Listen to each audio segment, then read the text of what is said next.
Oh, All right. yeah, I'm sure he's going to send go. kitten emoticons. And that'll be All right. the day. Let's actually pretend like we're having a working group meeting now. Yeah. All right. Time. It's time to start. First of all, direct your attention to the note well statement on the projector. It's important. Note it well. You will know the mailing list. And this is our agenda today. We have, well, basically we have updates from the core protocol specifications. And who's first? It's Andre, yeah. And I didn't change the name on the, so it's not actually Dirk who's presenting the second one. It's going to be, let's see here. Okay, I understand legal name changes in California aren't that big a deal. Let me just, In the pink box. let me just move. I got to move your thing in the view. Yeah. Fiddle with this, and it's. Hang on. Is this complicated? Yeah, it should. Where does it Full screen. Yeah, great. Okay. Want this to remote click? I don't know if it works, but it might work. I can try. You can try it. Otherwise, you tell me to click. Yeah, okay. You never know. I don't think it does anything. No, We'll do the voice interfaces. Let's just do that. Okay, so my name is Andrei Popov. I'm with Microsoft, and I'm going to give a quick overview of the changes in the token binding protocol internet draft that were made since IETF 94. Next slide, please. So the technical change that happened, and that's the only on the wire kind of change, is the move of the token binding type out of the token binding ID structure and just into the outer token binding message.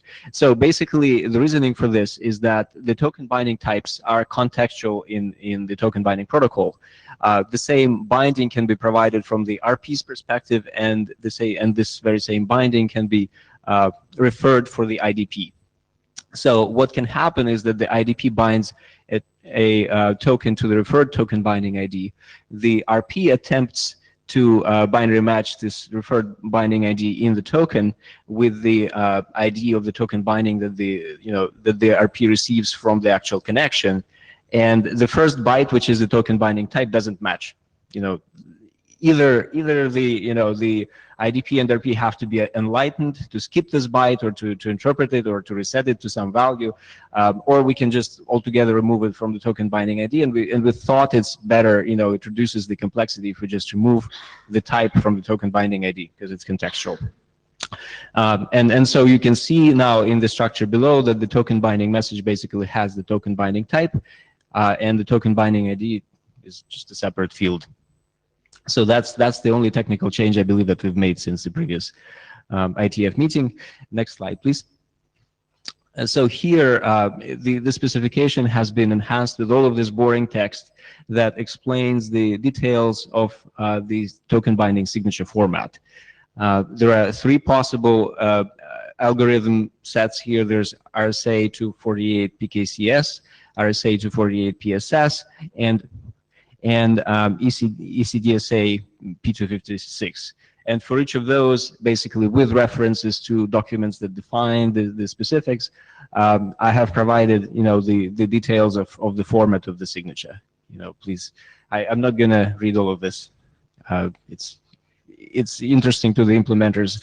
I know that Google has implemented this. We have an implementation of this so far. We're pretty sure that it can be done, but yeah, that's what it is. Next slide, please. I've added a number of security considerations to the document. The first one is that a server can use tokens and token binding IDs to track clients, and client applications that automatically limit the lifetime of the tokens should do the same for the token binding IDs. So you don't want the token binding IDs to outlive the actual tokens, so that we're not exacerbating the issue of the privacy issue there. In addition to the extended master secret renegotiation indication extension is now listed as a prerequisite for token binding, only for TLS 1.2 and older versions. And this is actually the change that was also made in the token binding negotiation draft. And then the manner in which a token is bound to the TLS layer is application specific, and it's beyond the scope of the token binding protocol. But it's, I've just noted that the resulting token needs to be integrity protected so that the attacker cannot just, remove the token binding ID or replace it with a token binding ID of their choosing without detection. Next slide, please.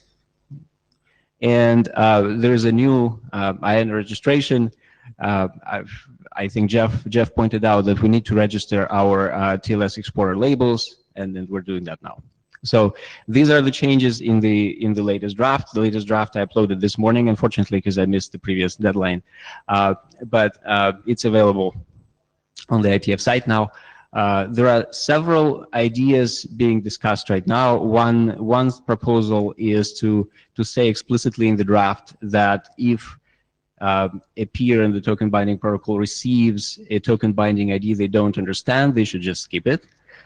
I think it's a good proposal, but I would like to, to receive some comments on that before we kind of make that change. Sorry. So the one of the things we're discussing is to say that if a peer in the token binding protocol receives a token binding ID that they don't recognize, that this token binding should be just skipped, basically. When processing, a series of token bindings in the token binding message, if you receive a token binding type that you don't understand, you just skip it. So that's, we think it's a good change, but I still want to give people some time to think it over. The second change proposed is to move the description of the referred token binding from the basic token binding draft to the HTTPS token binding draft. Just to keep, we think that the referred token binding is specific to the federation case, and the federation case is described in the HTTPS token binding draft. That's more of an editorial kind of change. So that's another change that I'll probably make pretty soon. And that concludes my presentation. Any questions, suggestions, comments? This is Brian Campbell from Ping. With the move of the token binding type to the higher layer, I think it's sort of inferred that the token binding ID is the key, the public key. Is that true? Is that a fair statement? Well, yes. Well, the token binding. Let's actually go a couple slides below, and we'll see the actual structure. Sorry, two slides forward to the very bottom, basically. Further, and one further. So yeah. So this is the structure of the token binding key. It's basically the key parameters. This is the type of the key that we negotiated, and then the actual key. Yes.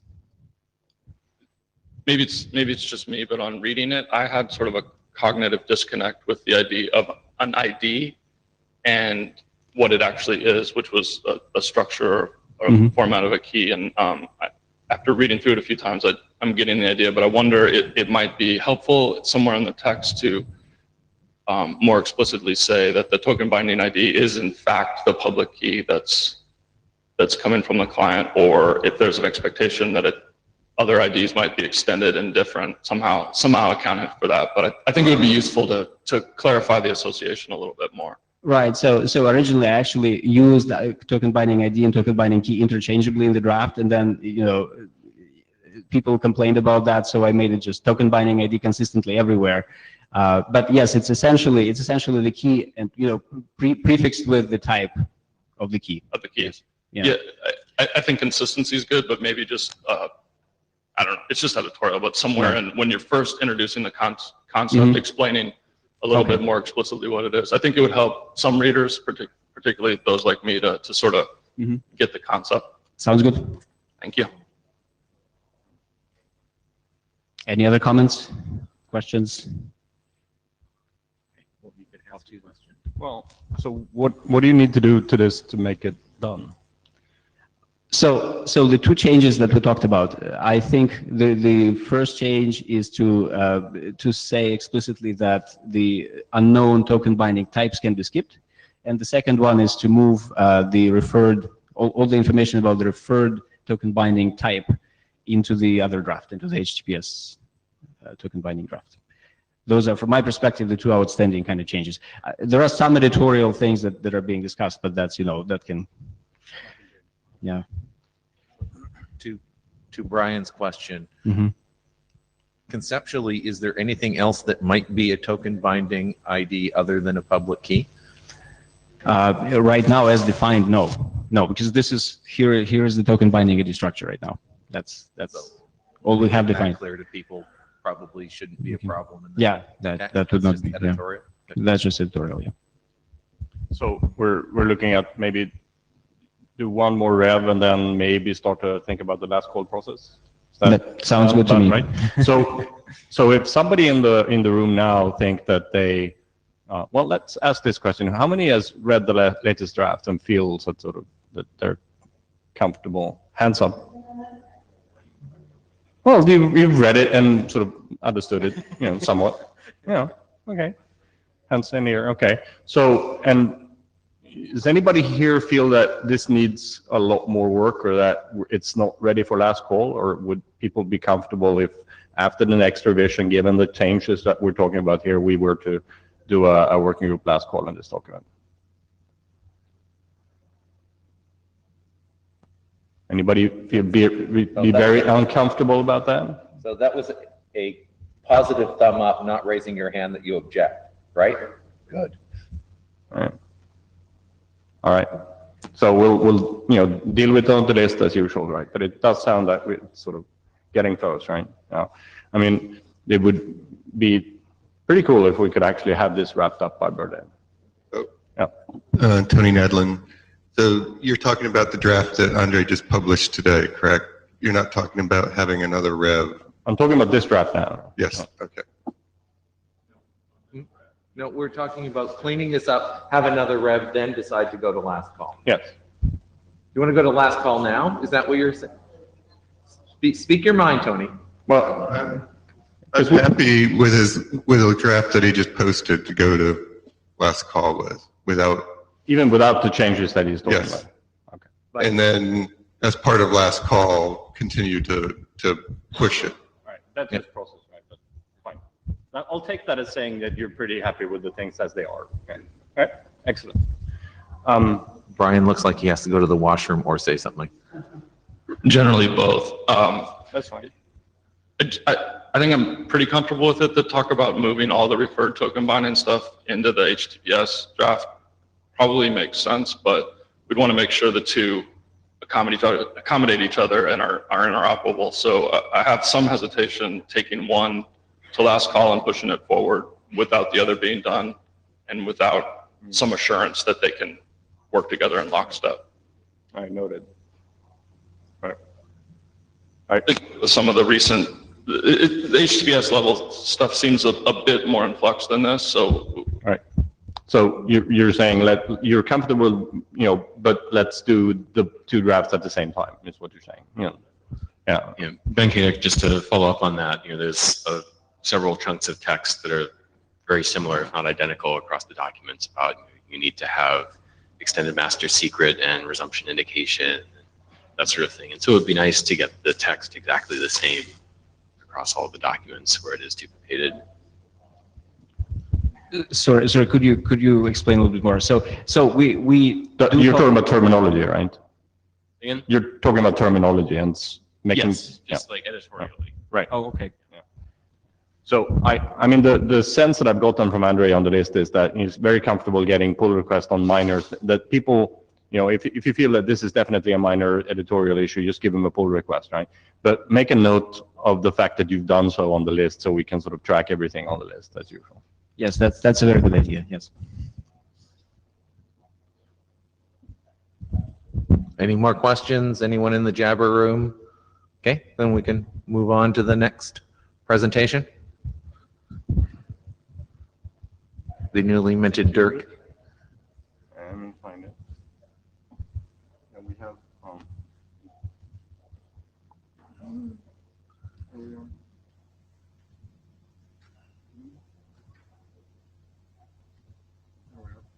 Thank you, gentlemen. Good morning. My name is Vinod Anupam. I'm from Google. I'm going to be talking about the changes in the token binding over HTTPS spec since the last meeting. So the first thing that we changed was the token binding HTTP header has changed back to sec token binding. it still carries the same content, which is the encoded token binding message. The sec prefix essentially makes it, in fetch parlance, a forbidden header name, which essentially means that the header stays completely under control of the user agent. And the key reason is integrity protection in user agents like web browsers, where we have scripts, etc., and APIs, DOM APIs. We don't want scripts to be able to set the header at will or modify the header. So that way we can trust that the user agent is doing what it wants to do. Next slide, please. We expanded the privacy considerations section in the document. The key idea is still that the user agent should use a different token binding key for a different public suffix, essentially the effective top-level domain +1, and also provide privacy parity for existing behavior in the sense that, for example, if users are allowed to delete cookies, they should be able to delete token binding keys because they're kind of, from that perspective, equivalent. And also, if user agent provides functionality like private browsing mode, where they delete all the cookies at the end of the session, they should do the same for token binding keys as well. Next slide, please. On the token binding federation front, we actually added, thanks to Jeff, a section on an example of federation where we showed token binding being injected into an OpenID Connect token. Thanks to Nick, we added a little privacy preserving change. The idea essentially is that when the relying party directs the user agent to disclose its token binding key to the IDP, that disclosure should only take effect if the user agent is actually using token binding to speak to the IDP. So this way we don't make it disclose information that it wouldn't otherwise do. And then there were minor edits for clarity. Next slide, please. So the big open discussion at this point in the list is kind of around federation. The general idea of federation is, unlike sort of the base case of token binding where a user agent or an endpoint asks that a token be bound for its own use, in a federation flow, it's typically a relying party asking the IDP to create a token which is bound to the relying party. And so we have in the spec a basic flow that shows how this would work, and the discussion is essentially around our common use cases, that are actually in use in the wild today. Are they covered by that basic flow? And so that's kind of the discussion that's happening right now. We're waiting for that to settle down. I think that was pretty much my last slide. Yeah. Right. So you want to leave that up here? So, I mean, if you're going to questions now, right? Yes. So I would encourage everybody to use the time we have today to hash out the federation issue as much as possible. I know Scott is remote online and probably listening into this too, so we can maybe have a discussion, get the consensus on this issue. That'd be great. Everybody rush to the phone, to the mics at this point. That means you too, Jeff. I actually want to just step back one slide before we move on. I have some thoughts on this too, but maybe one more. So I'm not entirely familiar how it should work, but it seems to me that the top level TLD +1 recommendation it ends up sort of late in the document in the privacy considerations and is not real normative as I can read it, where it seems more like a very fundamental piece of behavior that the client needs to implement in terms of when and where it sends the token binding key to, or token binding message to. So I'm not exactly sure how it should be arranged in the document, but it feels to me like it needs to be have more normative language and requirements around it. This is DKG. I agree with that concern. Also, just a terminology note, a public suffix is an ETLD. So you actually want public suffix +1, not the public suffix. Oh, okay. Just the phrasing here, if it was actually per public suffix, it would be like everything that goes to com gets the same token binding.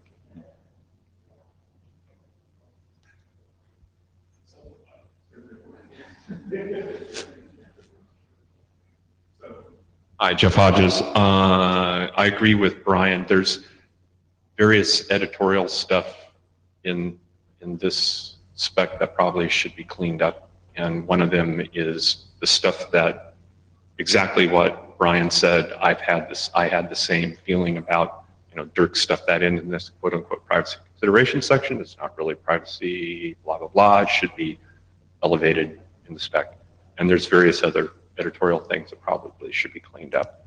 But it's not a huge deal. It's just a matter of sitting down and elbow grease and having the editors agree, buy into it. So, yes. Correct. Yeah, Mike. Saying again, it's Brian. It is a privacy consideration, but it seems to me that there should be a normative section describing that the client must do this or should do this, and then the privacy considerations piece could perhaps expand on the reasons for doing so, why you do that. Got it. Jeff again, yes, I agree.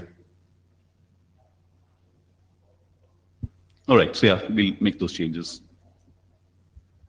Right, does the thing you just talked about, it sort of sounds like you could use a little face-to-face time to get that hashed out. Did you want to sit down this week if you can and sort of try to hash it out? I'm just anxious to get this done, right? Hi, Jeff again. So Dirk's not here, Right. and one way, yeah, Vinod is, but I'll channel Dirk. We can do it online, blah, blah, blah. But yeah, we can nudge this stuff along. That's what has been going on the past few weeks. And, there's normative language in the security considerations and all the specs. Downstream reviewers may frown on that. If we want to grease the skids, there's stuff editorially that should be cleaned up in all the specs because it'll go to IETF wide review. And if you want that to go smoothly, it's better to put time in now in the working group editorially to make sure things are really polished and nailed down. Otherwise, stuff will get kicked back and you'll spend the time later in the pipeline.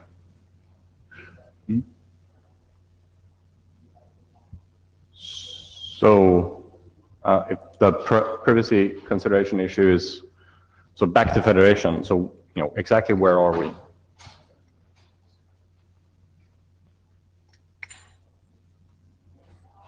Okay, so the deal is I raised the question. Hi, this is Jeff again. So I raised the question of whether there's a design impedance mismatch between federation protocols and the HTTPS draft due to federation protocols having a notion of a return address when they make an authentication request to the IDP. And G, if you're going to bind the token to that thing that's referred at the token binding layer that gets passed to the IDP, the referred token binding ID, and the at the federation layer, if the return address is to a different entity, those two things aren't going to match and things are going to break. So the spec at a minimum needs to, I feel, point out, at least highlight this, that, there could be problems here if you guys don't, at a deployment, and it's kind of an implementation or deployment guidance item, figure this out correctly. The bigger question is whether or not the flexibility of having just one referred token binding ID passed is sufficient for deployers, and leaving it up as an exercise to deployers on how they figure out the mapping of the capabilities of the federation layer to the token binding layer. So we've had some back channel discussion with Scott. He hasn't sent his comments to the list yet. It would be good to have some other federation deployer people speak up. The Dirk's position is that what's in the spec now should be sufficient for a basic use case. And it would be good to have people who are actually deploying Federation stuff and are interested in this capability of binding their security tokens to the TLS layer to also speak up and say, yeah, we can live with this, or, well, we have these actual use cases where this wouldn't necessarily be sufficient. You know, personally, I just noticed there's this potential issue here, but I don't manage actual Federation deployment. So it could be totally fine as is. It would just be good to hear so we can nail it down and deal with the question.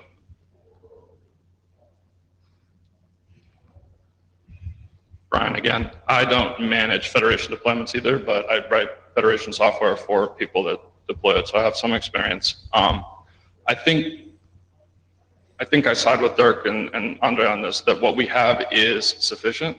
I do agree that some more wording around sort of cautionary or some explanation of how to use it and how it needs to be done, it would be good, but I don't think it's worth the complexity and the investment to try to expand it to accommodate other such use cases.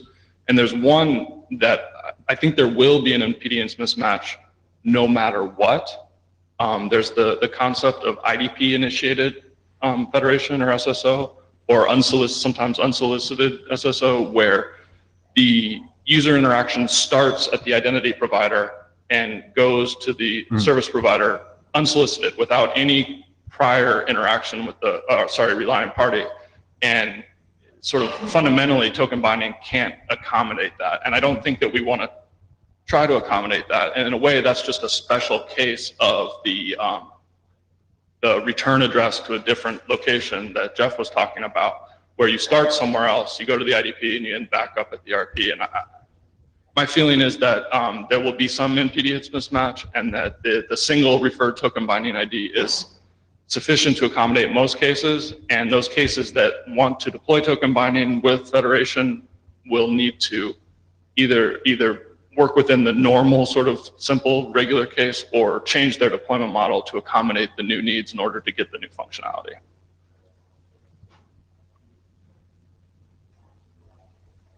This is Andrei Popov. On this last point about the Federation case where the client goes to the IDP first and then to the RP, we actually have that at Microsoft, and that works with token binding for us. The way it works is that in our case, we have something called token broker that has the knowledge about the affinity, right, between the RP and IDP. And so it can pass the token binding ID to the IDP for the future connection to the RP. So they can query basically this information in advance, and they can relay it to the IDP. That's how we've solved it. So all within the same protocol that we have right now. But it does require, an enlightened kind of agent on the client side. On the client side, yes, because the client side has to pass this additional information. For my future connection to the RP, I'm going to use this token binding ID. So he has to tell that to the IDP. There was an agreement from Scott Cantor on the chat saying that was his basic comment to Jeff and Leif during the back channel. Hi, it's Jeff. So where's Andre?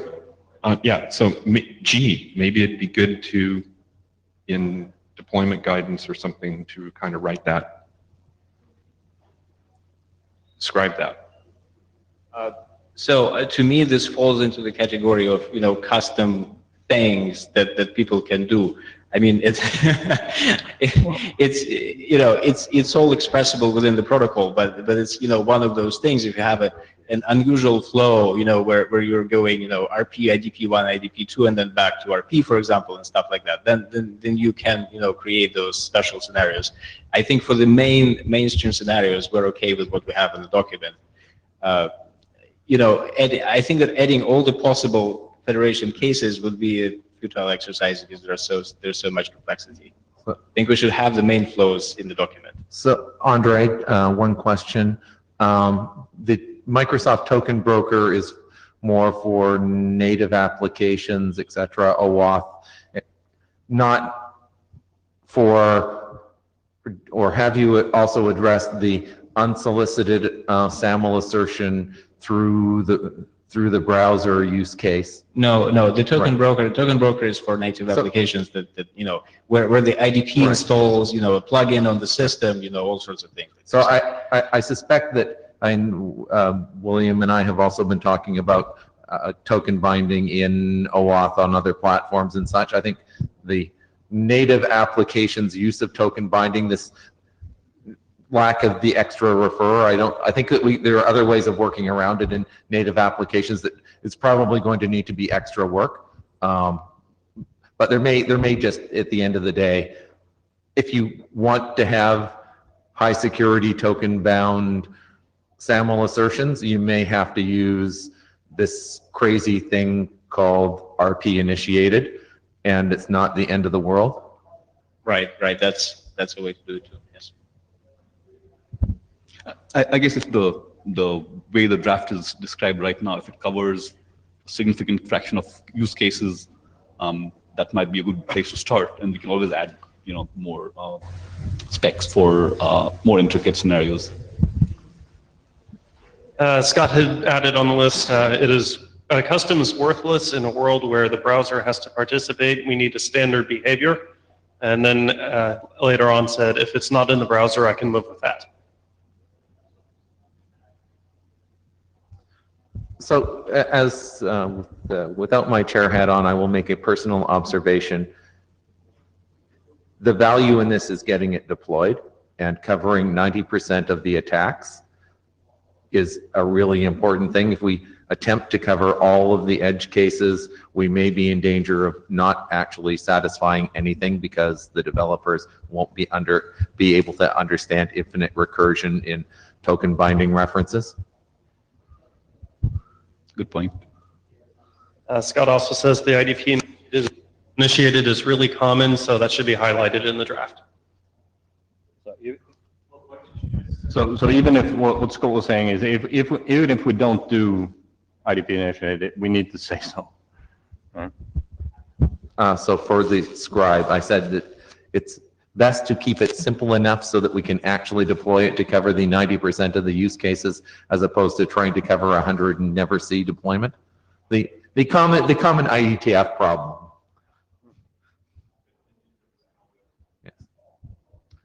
All right. So just to do a consensus call here, it sounds like what the consensus I'm hearing forming here is that the working group feels that the semantic as specified is enough, but that there has been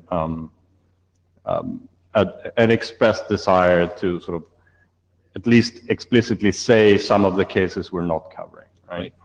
So just to do a quick consensus call, those of you who are not reading email, hum if you believe that doing what I just said is what the working group should be doing.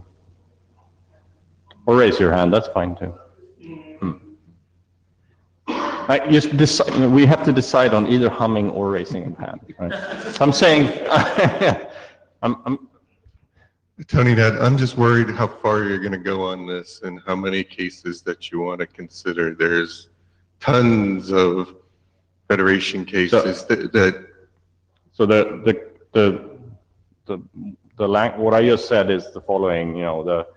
The working group will actually not do anything except RP initiated. That's the thing this covers, and that's what semantic is, right? And we can always do different scenarios with a different spec later. Oh.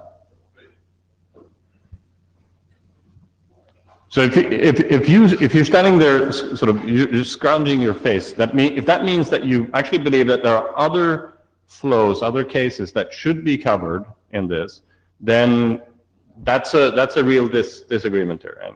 Right. So no, I'm worried that you said just the RP initiated situation. At least at Microsoft, we have other means, as Andre pointed out, to solve this. And I don't want to be bound by always having to have RP initiated. But Isn't that a separate specification if you were to? I'm just stating, my concerns here, that if we have something that's RP initiated only, I think that's a detriment to other people's, solutions to this problem. So Scott, go. Yeah, Scott says, I am still thinking about the actual risks of one server asking the clients to reveal a different server's binding, but I wondered about the idea of whitelisting hosts, the IDPs, so the client has reason to believe it should reveal bindings to it.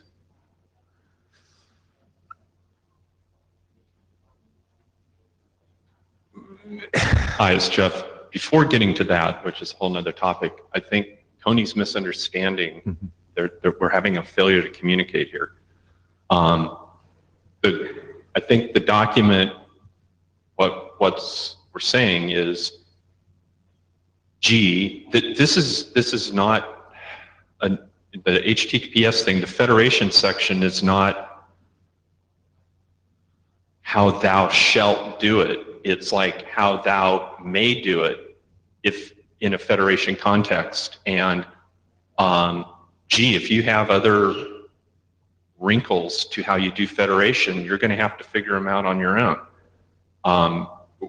And what I'm trying to say is I'm fine with that, but we probably should put at least a single sentence in there that says, oh, there's this client initiated thing. Thou really is going to have to figure something out when client initiated happens. Good luck with that. IDP initiated, yes, sorry.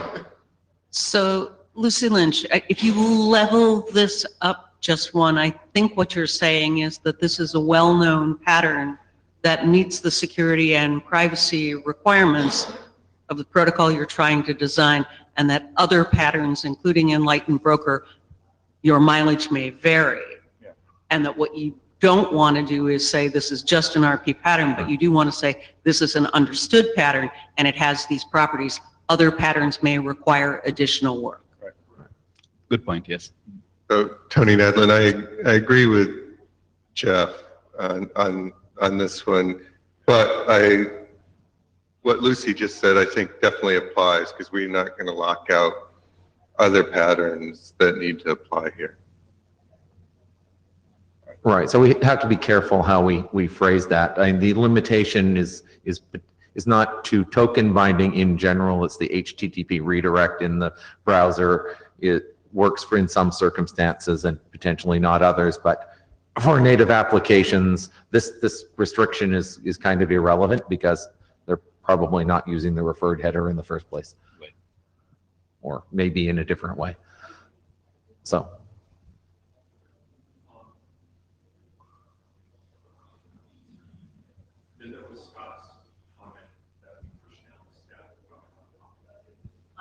If we push down, it will pop up.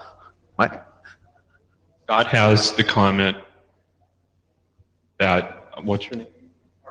That Mark read off, and then we pushed that down the stack. Now we probably want to pop it up because it was related but separate.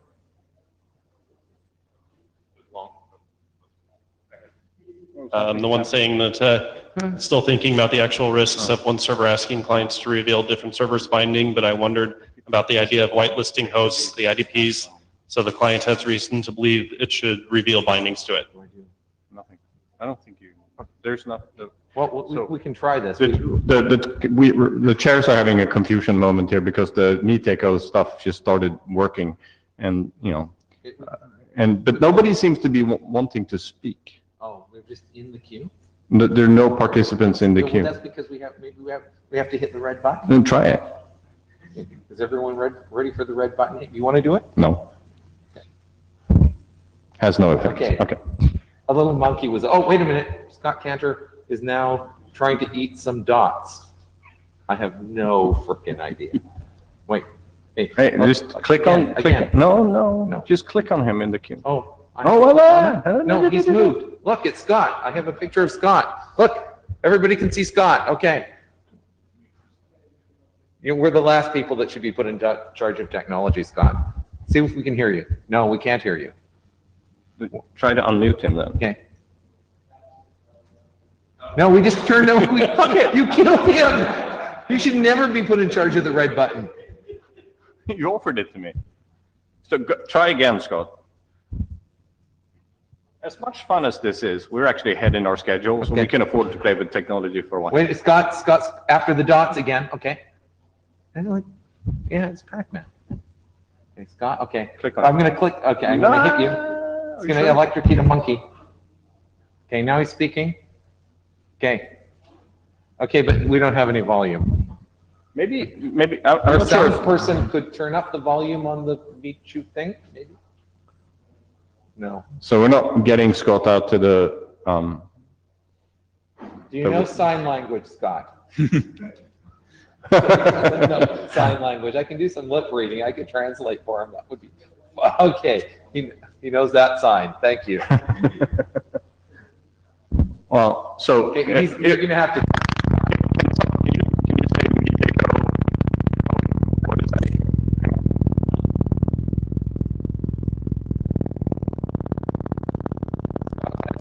Pleasant to eat?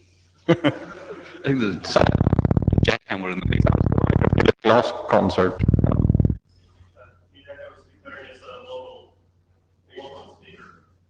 Okay. They can hear it We remotely? can hear it remotely, but we have no sound. All right. Okay, That's leaves a little bit to be desired. so we're, That's the fun of being the first section. sound person coming to the stage now to see Okay, it. why don't we'll come back to Scott shortly. So actually, Just hang on, Scott. just to kind of address Scott's point, so the mechanism described in the spec is kind of an implicit whitelisting where Oh, Scott the- left. Oh, if we plug the audio in, it'll work. Maybe, yeah. I don't know. So apparently there was this thing called an audio No, cable. he's gone away. No, he's back. No. Okay, you plug in the audio, it works better. Speak. Scott, you're up. We're still not hearing you, Scott. I don't know. Maybe I plugged the sound into the power cable. Who knows how it works? Say something, Scott.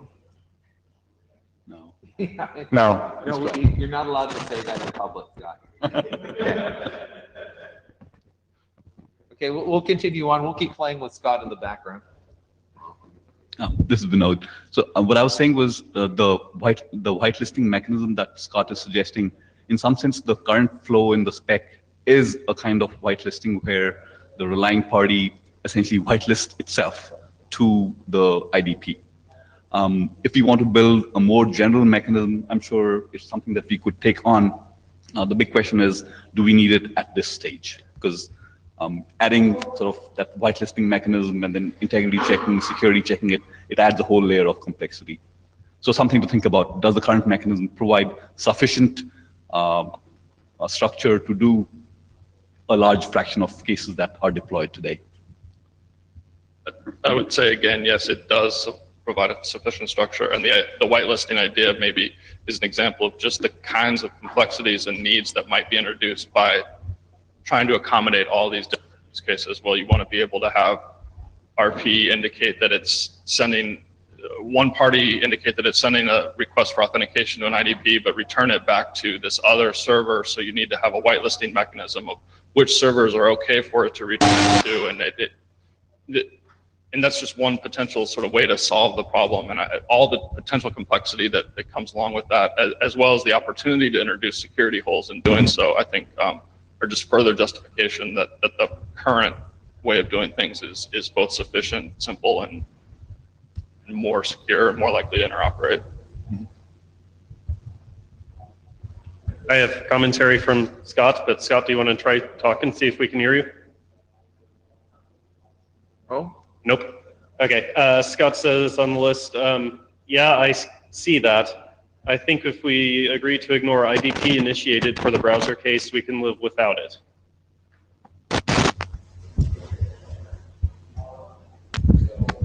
Sounds good to me. Great.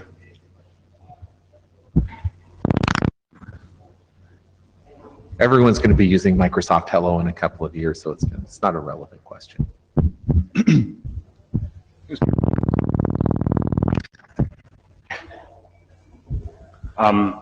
So it does sound like we have consensus on the compliance for our consensus, but I think the way we do this is we simply make the relevant updates and we have a discussion on the business there. That's part of a normal review, and I think we're fine with that. And you know, the same question as for Andre, how long do you think? I mean, what do you think you need to do to this in order to get it done? So I think we'll add in the spec, we'll add some language around essentially the notion that we're expecting to cover some fraction of cases, the common use cases, and there are potentially cases that aren't going to be addressed by this. And then just have a little bit of discussion about it on the list, and I think then we should probably be ready to go to last call. And then there's the privacy issue, and the you were suggesting moving parts of the Yes. referred token The referred into the over HTTPS here, spec. right? So and that needs to get done, right? Yes. Yeah. So having it all wrapped up before Berlin sounds like a reasonable. I think so. Yeah. Because it would be really good if we could have, like, it seems to me that the working group seems to be fairly engaged and sort of use that energy to get review and spin up a couple of the next version very, very quickly. And I think we can get this done well in time for Berlin. May not even have to go to Berlin unless you really, really want to. Great. But Sounds like a plan. We're done with that. I have one more question. I have raised this before. In token binding, we have multiple implementations which act in slightly different ways, at least as far as the sandboxing of the keys between application spaces on the device. So in a browser, it's kind of obvious how it works. In a native application, one application may assume that it's token binding a particular token, and it could never be used by anyone else, but may be used by malicious application on the same device, depending upon how keys are sandboxed. Do we actually need to have a more fulsome? I don't think that we're ever going to get a consensus on a single way to do the sandboxing of the keys on the device, but do we want to have some security considerations for developers that there's no guarantee in this that your application is the only one that's ever going to be able to use this private key, and if you make that assumption, you better do some checking on your own. I know we have a bit of words slightly about that, but I don't know that it's actually clear enough for a developer to actually understand the consequences of how the keys are segmented and managed on the device. This is Andrei Popov. So, in my opinion, this is highly platform specific. Right. So, there definitely need to be documents for specific platforms that explain to the developer how this works on this particular platform. I mean, we could add some vague and general statements to the internet draft, but I'm not sure this will really address the issue. The vague and general statement I'm thinking of might be, this is highly platform specific. Please look at the platform documentation so that you don't shoot yourself in the foot. I don't mind saying this. Yeah, no objection to that. And I think the key point to make is that whoever has access to the private key can essentially use the tokens as well. So we know whoever has access to the private key, who has access to the private key is determined by the platform. Please see platform specific documentation and don't make the assumption. What we don't want is developers only looking at the spec and making the assumption that their app is the only one that can. We need to at least warn them, you need to look someplace else to find out how these are sandboxed. Andrei Popov, sounds good. I'll add that to the security considerations. Ben Kaduk. So this is not exactly on the same issue, but I was noting as I was reading through the documents that we have this recommendation that you store the private keys in a hardware module. We also have the recommendation that you should have a different key pair for each site. And so if the user is visiting thousands of websites, is there really enough space in the hardware module for that many keys? Is that something that we should be considering or talking about at all? Well, the hardware backed keys, again, I think it comes into the realm of platform dependent, because you could just wrap keys instead of actually storing every key as a new key on the hardware. So there are options that are available. Andrei Popov. So I want to echo what Anupam started saying, where basically the implementations of the hardware binding of the keys that I'm aware of within Microsoft, they all basically store keys on the hard drive, where you can store, nearly limitless amounts of keys, especially if you retire old keys and stuff like that, right? And the hardware, what the hardware module does is basically encrypts them, so they cannot be exported. So the TPM is not actually storing any keys within the hardware device. It's just encrypting them such that they cannot be used by anyone. Okay, so I guess I should probably go back and double check that the wording is saying protected by a hardware device and not necessarily generated and stored on the hardware device. Right. Well, they should probably be generated on the hardware device and encrypted by keys. So the various people who sell such things actually have that relatively under control. So we shouldn't attempt to rewrite current industry standards. We should make sure that what we say makes sense in that light, but we don't want to complicate hardware developers' lives. So I could view that I could complicate. All right, anybody else? Anything else?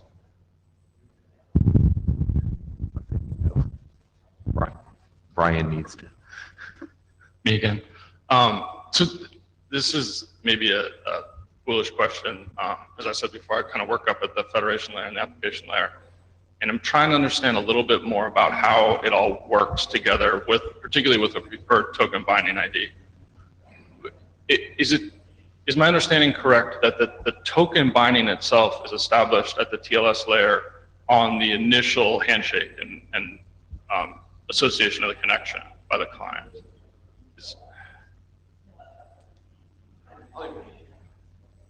We can have a conversation. Andrei Popov. So basically, the client generates the token binding key and proves possession of it on every TLS connection, not TLS session, on every TLS connection, as described right now at least. What does that mean? I guess the case I'm trying to understand is particularly with the referred binding ID. So you have a relying party and oftentimes you have multiple relying parties that will go through the same IDP. And so if a user has a existing connection, TLS connection or HTTP session with the IDP that's already has a token binding established with it, it would just have the single, what's the name for the primary token binding? Provided. Yeah. Provided, thank you. Sorry, I just read all these yesterday. The provided token binding ID. When the relying party comes and initiates a redirect to that IDP with the include referred token binding ID, what needs to happen? Does that imply that the client has to create a new connection, renegotiate?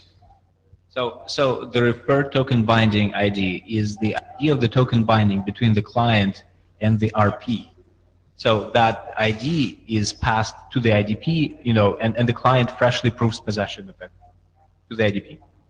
But it's a single token binding message that has both the provided ID and the... Yes, the token binding message can have, in theory, in the protocol, any number of token binding IDs in it. In theory, multiples, but right now it's one or two. But right now we're saying it should be one or two, yes. So, and it may very well be handled, but I'm having trouble understanding how it works. If the client already has associated token binding with the identity provider with a single provided token binding, and that's happening. I'm at Google doing my thing, and then I pop over to my RP, and I want to log on, and so it redirects me back with the referred token binding ID true, and so now I have a new request. There's already a token binding established. What does the client have to initiate a new TLS session at that point?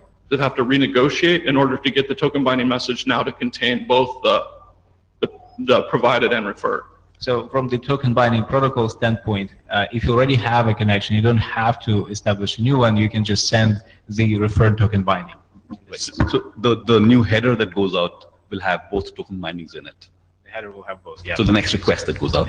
That much I get because I'm familiar with the HTTP layer, but at the TLS layer, then you can, during the changes. course of a connection, you can send a new token binding message. No. At the TLS layer, you don't do anything new at that point. All you do at the TLS layer is you negotiate the use of token binding.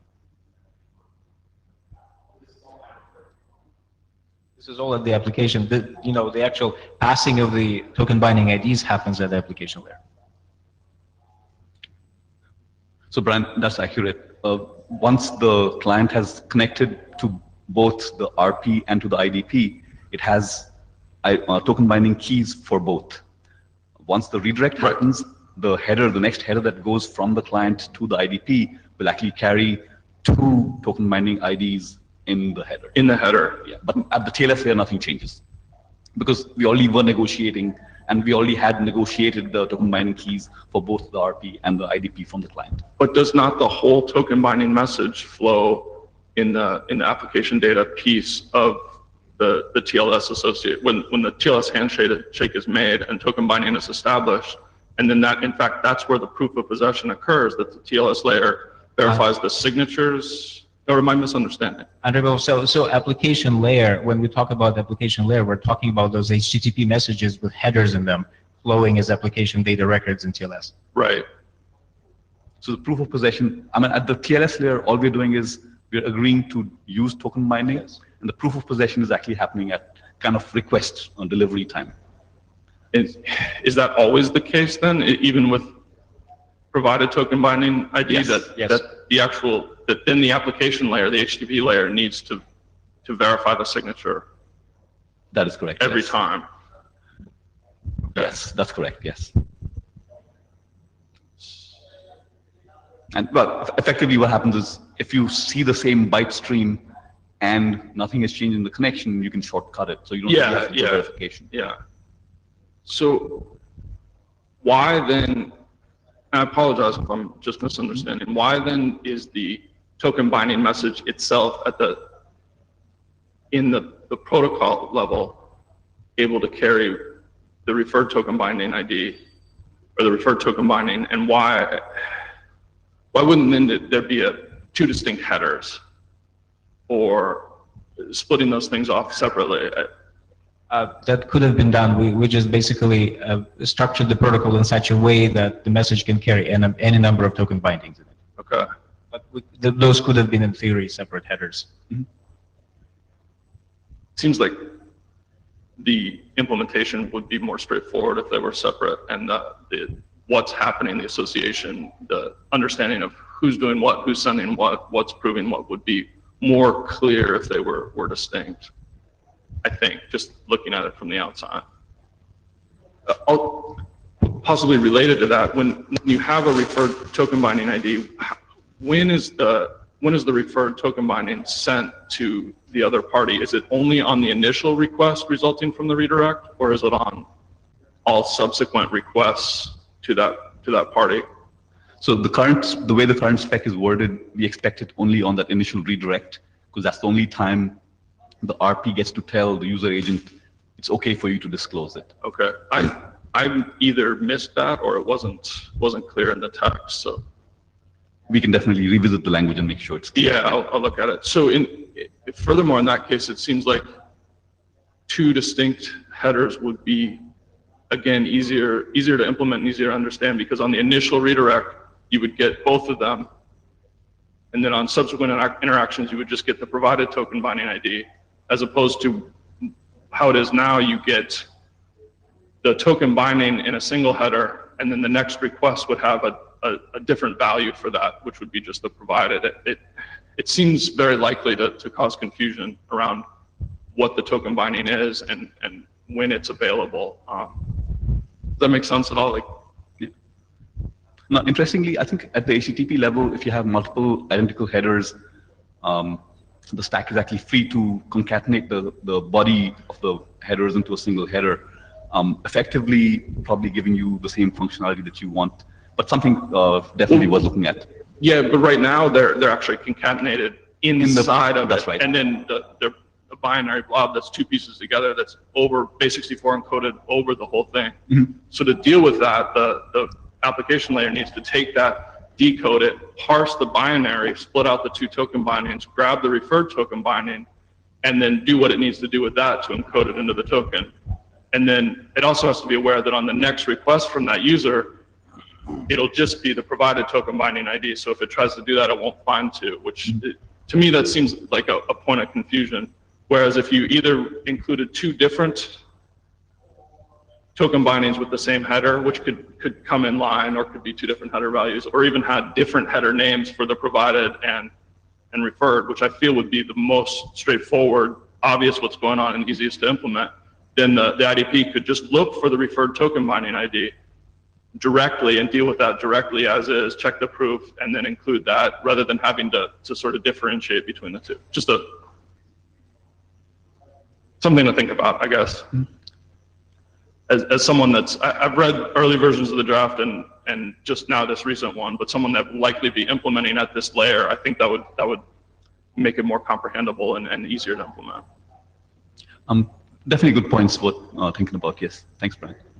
Andre, but we can definitely think about this. From my perspective, the distinction is it's not clear to me why one is better than the other.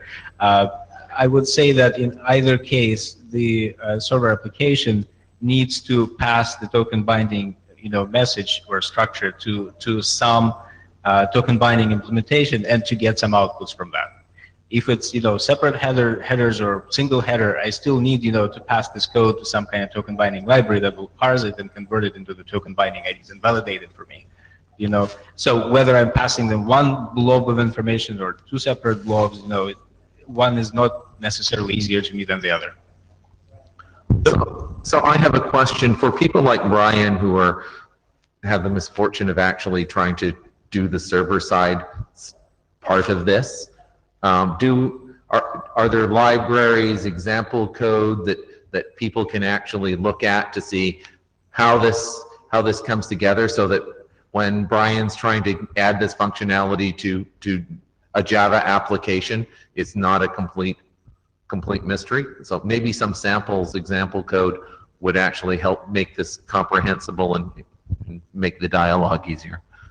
This is Andre Babov. So I'm not sure we have sample code, but we do have an API in Windows that is somewhat documented for this, for token binding. So we do have, like, Windows ships today with a token binding library that has an API that you can pass token binding blobs to and get back your token binding IDs. And So are you offering to make the source code of Windows available to all the?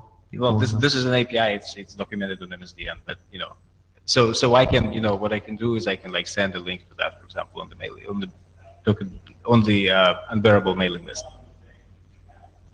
And actually, just sort of continuing the thought, Google Chrome actually implements token binding at this point. Right, but that's the client side. The client side of it. Or the other side as well. Yes, we are actually working on trying to create some sample implementations for server-side available. Yeah, to John's point, right now we have sort of two very significant software companies working on this that control both the client and server side of the situation. And while the client side is relatively consolidated and there's one or two other clients, at least for the web browser cases, there potentially be a lot of servers that will want to implement this over time. So helping folks like us out would be useful. Yeah, so not to put too fine a point on it, one of the things to actually get this published as an RFC is that we have to show multiple interoperable implementations, and we don't, okay. It would help. The IESG would probably look more favorably on this if there were more interoperable implementations than just Microsoft's clients, Microsoft's browser talking to Microsoft server and Google's clients talking to Google servers. If we can start showing some of that, that's going to make our life easier in getting this published as an RFC, at least in my opinion. Andre Babov, as the draft stabilizes, and I believe it's stable, at least from the on-the-wire parts of the specification, I think we will update our implementation to match the latest draft, and then we will become interoperable with Google at that point. Right, but so it will happen within the next, whatever. So yes, you and Google being compliant with the latest implementation is great and excellent, but we also need to help other people get Well, there. So to help other people, as I'm saying, Windows provides certain APIs that are documented. So that could be one answer. So at some point, we may even want to consider some interoperability testing, God help us. Yeah. Public endpoints. So I could also poke William to talk a bit about one of the things that we're doing with some libraries. Comment from Scott Cantor online. Is the expectation that TLS impulse actually provide the EKM material to applications to verify these token bindings? That seems like a gap if they don't. Initially, I had thought all that work was meant to be inside the TLS layer. Sounds like the raw material needs to be bubbled out. Impulse being implementation.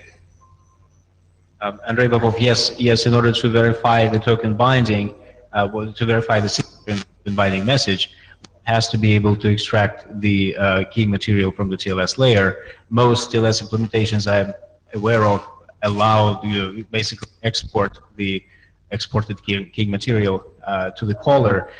This operation can be implemented in some sort of middleware, so it's not necessarily the actual server or client application that does this. But yes, the TLS stack has to provide EKM.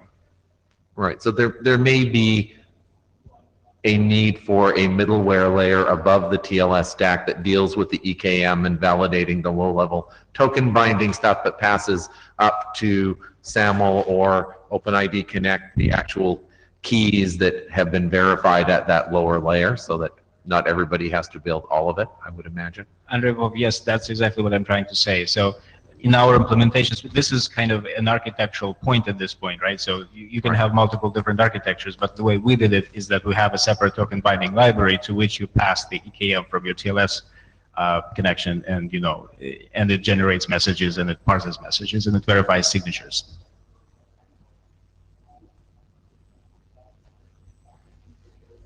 I'm Dennis, Google. So thanks, John, for the prompt. We've kind of started some early discussions on bringing this pattern to OAuth in native apps, so kind of the federation use case. It's early days at the moment, but we're kind of looking at the protocol side of things, but also how to get this thing deployed. And separately, we've actually released this library called AppAuth on iOS and Android. And so we would be the OpenID Foundation. The OpenID Foundation. It's an open source library. And so one thing we're considering is putting it in that open source SDK. And we can potentially leverage the Chrome networking library called Cronet, C-R-O-N-E-T, which is an open source library from Google, which provides a TLS stack. So we're kind of looking at whether we can use that in native apps as one of the ways we get this into developers' hands, at least for the client side. Yeah. So if that topic is interesting to anybody, reach out to John or myself, or Vinod or Brian, or and you can join the discussions. Scott adds, I'd be somewhat shocked if Java did, but I've been surprised before. He wouldn't be the only one, but that's one of the reasons why Brian keeps looking like he needs to go to the bathroom.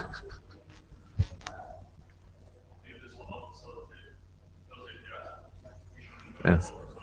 The people who work at the company that's irresponsible for Java in the back can take this as feedback potentially. Slight nod.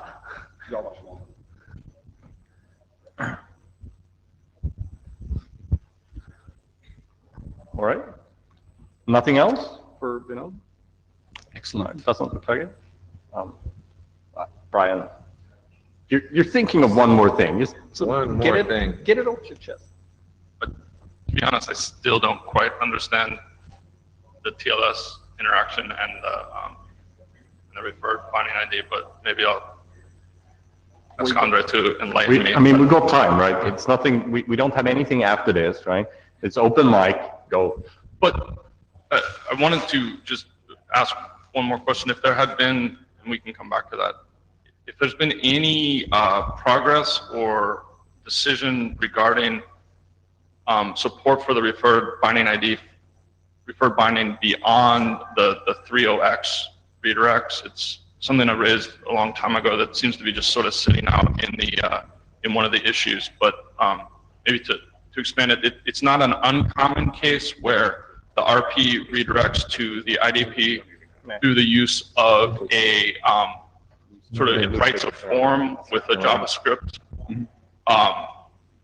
auto submit post to the IDP to sort of simulate a redirect, but do so with an encoded post payload to the IDP. And right now there's basically there's not a good way to facilitate that direct pattern. I guess you could post to yourself and then do a 7 or 8 to preserve the body over to the other party. But that seems, it's a little chatty and somewhat complicated. I know it's not straightforward, and there's been talk of where support for something like that might end up, possibly at the more HTTP layer of an attribute of the form. But I'm just curious where things stand on that, or if we're going to say, you just can't do it, sorry. I would say probably the first version of the spec actually had implementations other than the redirect-based implementation. And what we figured was we'd start with just specifying the redirect-based implementation, but certainly we can do it in multiple other ways. For example, using post message or using actually submitting forms and so on. It can be equivalently done using other transports. It's just that the spec right now focuses specifically on the redirect case. Yeah, hi, Jeff. I was just going to say exactly what Vinod does. That maybe this is an example, since we're getting all these questions, that the spec could be clarified. That this is just, if you're going to do redirects, here's how you can do it. Mm-hmm. But if you want to do whatever you want to do, go for it. But this isn't a case where I can do whatever I want to do and go for it, because okay, that would be different. I don't know how to split that, because this would be a behavior of the client side, the browser, that I would need to rely on in order for this to work. And right now that's certainly out of my control. I'm not super concerned about it, but I'm looking for some kind of resolution, whether it's this is the only way or here's how we're going to support it. It is not entirely an edge case. It's less common, but it does happen in deployments now. So Andrei Popov, my suggestion is that we should probably just add this, make it explicit in the HTTPS token binding spec. We can say, we are describing this redirect-based scenario federation case. There are other cases that we're not describing at this point. The special, additional specifications can be written to address that. How about that? Good point. And in fact, the fetch specification is where some of the other changes would really go into, as opposed to in the HTTP spec. And so that's something that we are planning to take up as well. Yeah, hi, it's Jeff again. So the piece that I was missing is the signal from presently from the RP to the client. So the browser does magic, and that would be missing for the thing. So something to think about is a more generic or an addition. So to add these different messages, the post thing that Brian's talking about in the SAML world is specifically the post binding in the binding spec, right? So, right, so you can also post artifacts. There's these multiple bindings. Something to think about is, do you need to invent a signal, a different binding, or is there a way to have a more generic signal that could be used in these different?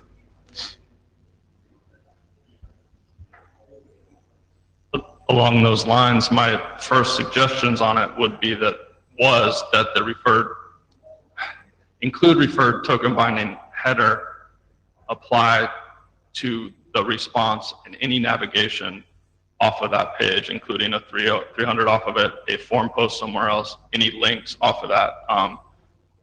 some limited conversation in the, not on the list, but in a thread on one of the issues was that that was perhaps too open, and I can see potential privacy considerations. Would it apply then to third-party content served up in iframes and so forth? So that's where the idea of moving it to fetch and possibly the form tag came up. I'm just not involved in that specification and don't know what to do to sort of see it through or anything. But I think it would be okay to say that this is the scope of HTTPS spec. It's redirects only, but I would like to see the support for it sort of pushed, or at least advocated for in the definition of fetch, and how that might end up in the HTML element. Got it. Scott Cantor online opines, I certainly noted the limitation. This is clearly leading us to killing off these other scenarios, not, quote, just supporting them later, or excuse me, not, quote, supporting them later, quote, just my opinion. Unless there is active work going on, sounds like there is.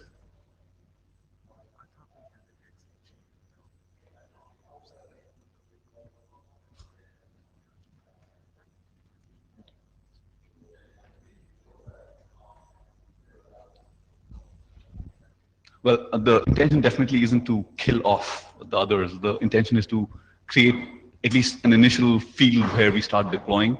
But I think this definitely, a well-taken point. There is some work that we need to do to make sure that the language is very clear, that this isn't the only way, this is one way that we're pushing with right now.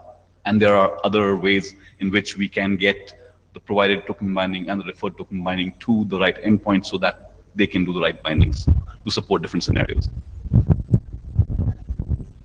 Question. So in a previous draft, we had an XHTML form post way of triggering the referred token binding. That got removed. Is there a desire to perhaps add that back as a separate draft or add-on? Or is that something that we want to take up later with in some sense, it's kind of a W3C-ish thing, which adds complications, which maybe why to get it done was taken out?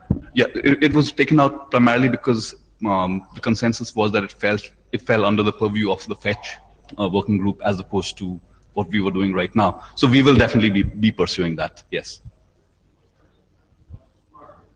Yes? Was how many, two We drafts two ago? revs or 3 revs ago, yeah. Well, the initial rev.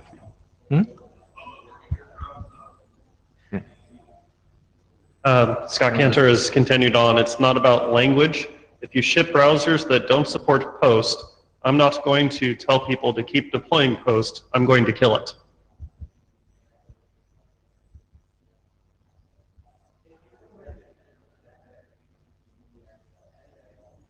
Is he actually expecting me to defend post? I would interpret that as saying if it's not in the spec, he's just going to kill it off any of his implementations. And so he thinks that if we want it to be commonly implemented, we need to define it in the spec. Scott says he was responding to the speaker, not you, John. Yeah.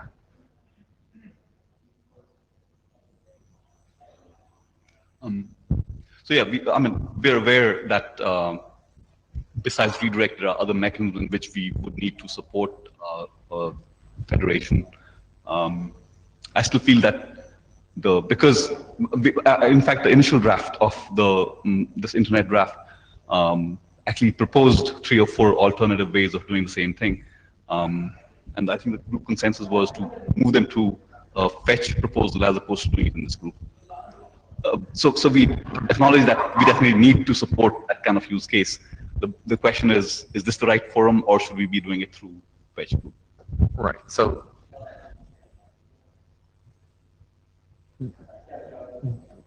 in the SAML case, if you used a get authn request but a post authn response, I think that you would still work. Yes. Right. So it's only if you were using the post authn request that we get into trouble, so that there are potential I mean, using get as an auth-n request is still more common than post in most cases. Yeah. There's even, God help us, ways of doing it with artifact that would also work if you actually had a super large auth-n request. Right. But you could do it with an artifact request that, yeah, 6 people support it. Okay.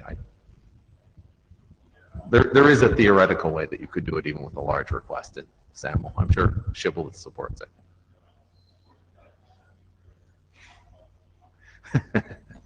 I'll just added some clarification. Yes, just speaking about post requests. And much like the IDP initiated case, it's a strong pressure on those deployment models. Not saying it's good or bad, just highlighting that it will be an outcome. Right. So, you know, it will be a trade-off between, you know, supporting post auth-n requests versus getting broad deployment faster.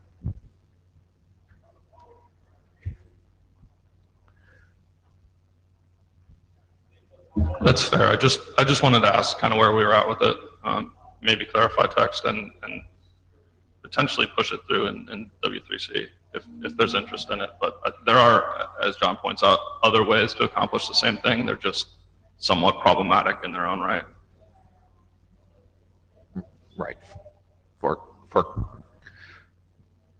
OAuth, we actually do have a draft for allowing you to deal with large requests in small. So there are potentially other ways of getting around needing to do post requests. It's the same thing in OAuth, though. You have this potentially a large signed request, or you have some sort of reference to it that you have to call back, and calling it back to the RP side, particularly in some cases, is not always possible or desirable. Right.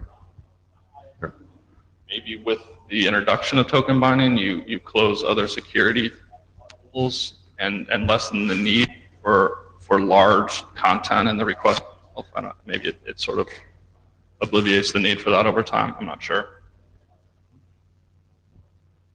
Yeah, I don't get the sense that anybody's saying that we don't want to support post or post message or any of the other future enhancements, but that is kind of more of a W3C world, and we'll probably have to work with them, and that tends to be a slightly different timeline.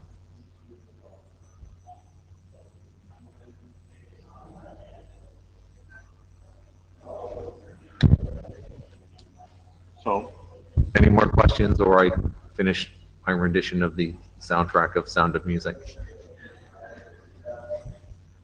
Yeah, I would too. Yeah. Sorry, I just being pedantic. I see the reference to post anywhere in any of the historical versions of the document going back to the ID. So I'd just be curious to see it. But this could have been, I think this might have been before it was a working group document. Even going back. Oh, you went back to look at it. As far as I could get back in the tracker. It doesn't mean it doesn't exist. I wasn't able to find it with a quick search. It was an XHTML method.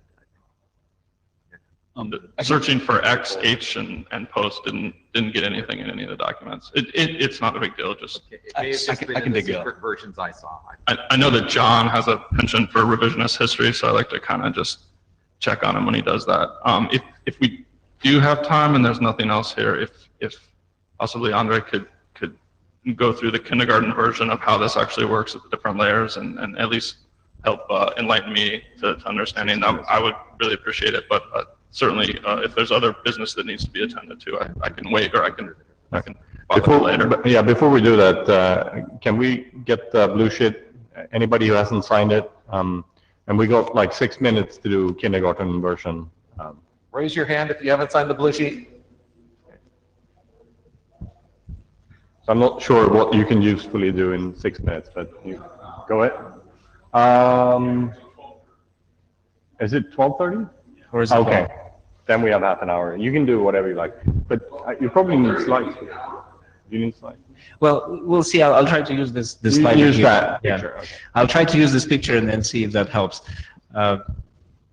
So the way the entire thing fits together is that you establish your TLS session. Let's say it's your very first connection to that RP. You establish your TLS session. In the TLS session, you negotiate your token binding parameters.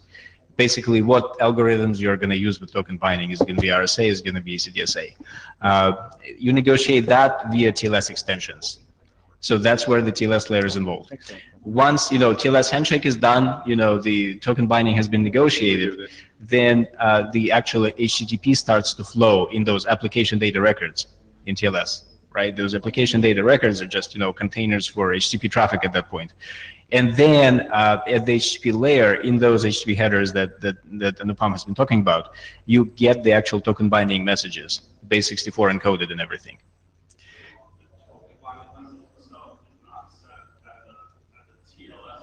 No, it's application data, and exactly how it flows within application data records is what the HTTPS token binding draft describes for HTTP. But there could be other similar drafts for other protocols, SMTP or whatever is flowing within TLS.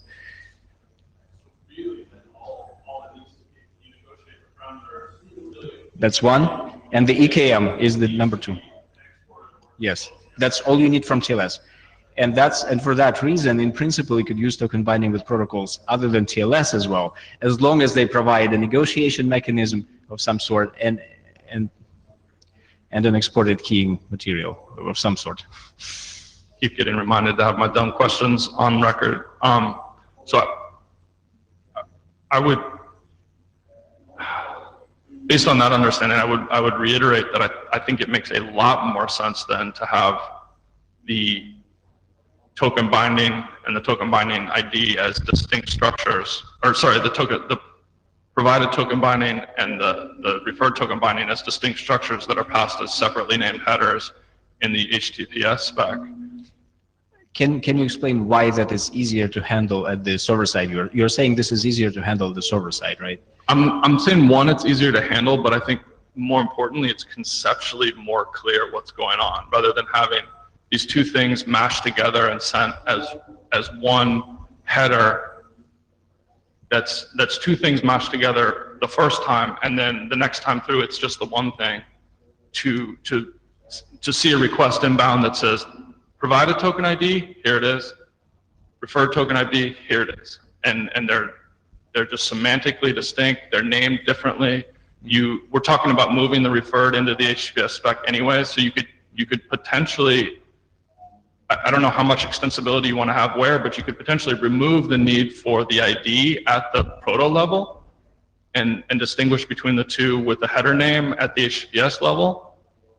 It feels like a more natural sort of delineation of things where you need these two things. We've defined the two things at the proto level, but we only have one concrete use case for the two, which is at the HTTPS level. So allowing for the variance and the two different things to happen there, you already have naming constructs available with the header name to differentiate between the two and treat them as two. I don't know how else to say it. It feels much more natural and much more sort of specific to that layering mechanism to allow for that there versus at the lower layer. And more controversially, I know, never mind.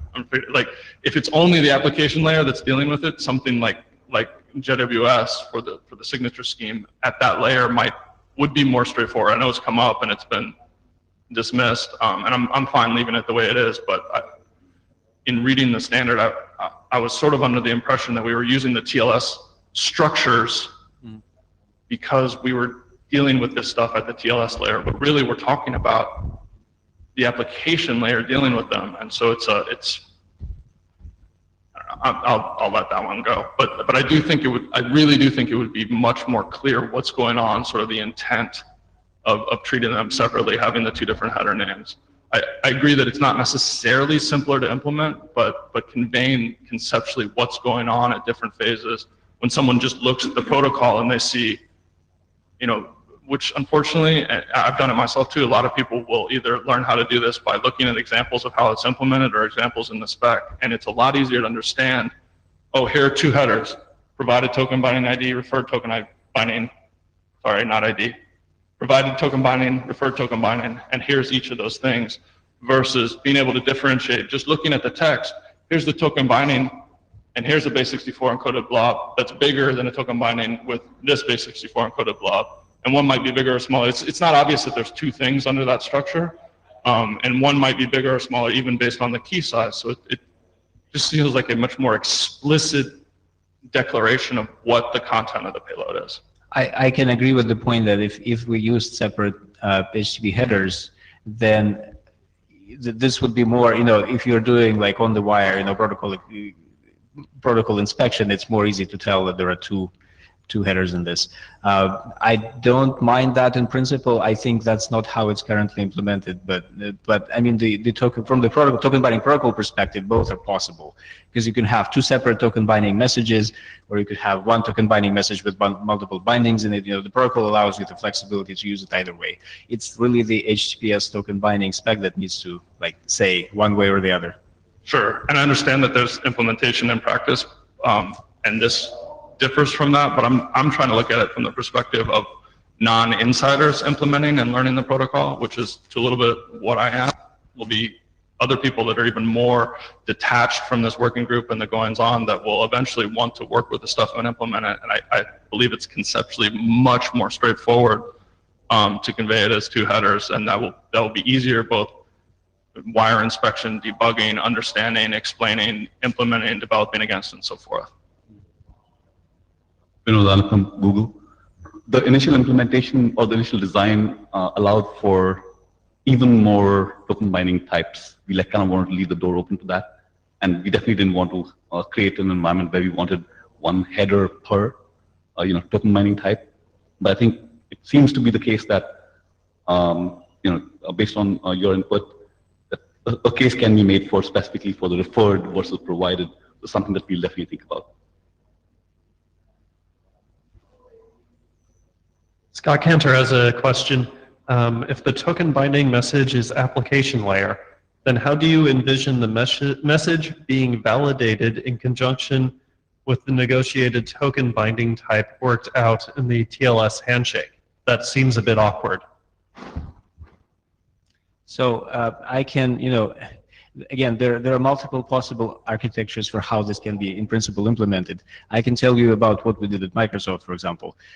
So what we do on the server side is we have our ASP.NET framework, which actually handles more or less transparently to the server application the issues of token binding. So the ASP.NET framework actually generates the tokens, and it actually therefore verifies binding. It will put your token binding IDs in the tokens, and does all of that for the application developer. So the server application developer on our platform doesn't even have to worry about any of that.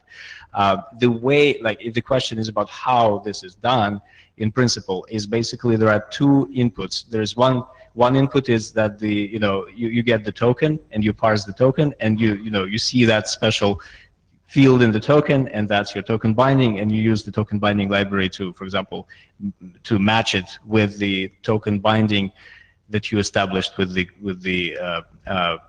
client on your connection. So basically, there is a token binding ID that you receive from your connection, and there is a token binding ID that you receive from the token, and then you just byte compare them. I don't know if that answers the question. Nothing from Scott yet? Yeah.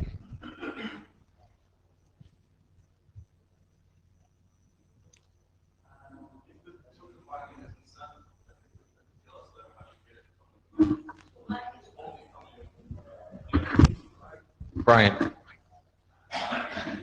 Oh, it's so hard to stand up. Yeah, interjected from Scott. It's how this would work with generic libs like OpenSSL that I'm thinking of. Well, I'm not a user of OpenSSL, so I can't really comment on that. Maybe Anupam can.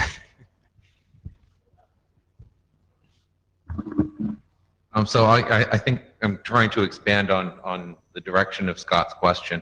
So I can see how Microsoft is implementing. This is John Bradley thing, not no hat thing. I I can see how you've implemented it with respect to STS-like OAuth interactions, but some people use this thing called IIS. Have you implemented it in IIS, and how is that exposed to .NET applications that are running in that environment who want to actually use token binding to secure, say, cookies? So this is an excellent question. So the way this is layered, right, in Windows is that you have hp.sys in the kernel. You have the IS running on top of that. On top of IS, you have your ASP.NET layer that is actually the application programming, the API that the server applications use. So the server applications running on top of IS use ASP.NET to handle token binding, in short. And I can find the documentation for that possibly and post on the mailing list. But essentially the ASP.NET wraps the creation of the token, and it also wraps or encapsulates the verification of token bindings and such. You're providing convenience functions for cookies, and yes, all of it automagically happens inside of your the token binding happens within that cookie handling logic there. Yes. Is the token binding itself exposed to an extent that somebody making a .NET application could directly use token binding if they wanted to do something that didn't necessarily fit your cookie creation logic? I suppose you completely support JWS and all of the wonderful formats there. Right. So the way this works in Windows is we actually have a low-level token binding library that you can use directly if you wanted to. So in principle, we actually have a library that will allow you to parse those token binding blobs that you get, all of that stuff, verify signatures. So in principle, if you want to do something other than what ASP.NET provides, you could use the token binding library directly. Yeah, any references you have for that, put them to the list so that the working group can more fully understand what you have in mind. Scott adds in that, believe it or not, though, people ask some of us to supply our own SAML implementations on IIS.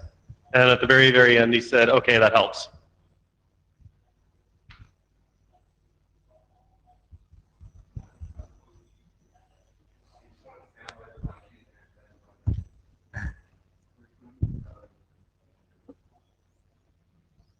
Lucy Lynch, NSRC, backtracking to something that Brian said about the TLS layer encapsulation.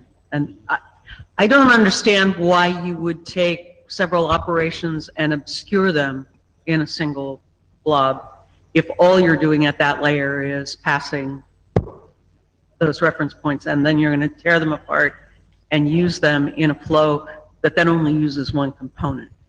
Why are you hiding it? What's the advantage to hiding it to start out with? So from my perspective, we're not so much hiding them as we're providing a token binding message format that is extensible, where we can put multiple token binding IDs. So from the perspective of the basic token binding protocol, we basically allow you to include multiple bindings in the same message. So you are creating a closed container that could contain two things, but it could contain 10, and there's no way to know until you take it apart. Well, you just take that container and pass to the API that parses it, but yes. That was our model that we were thinking about. So is there an advantage in encapsulation in terms of speed or delivery? What are you looking? Why are you? I think for me, thinking in terms of passing that blob into a certain library, right, that will deal with it.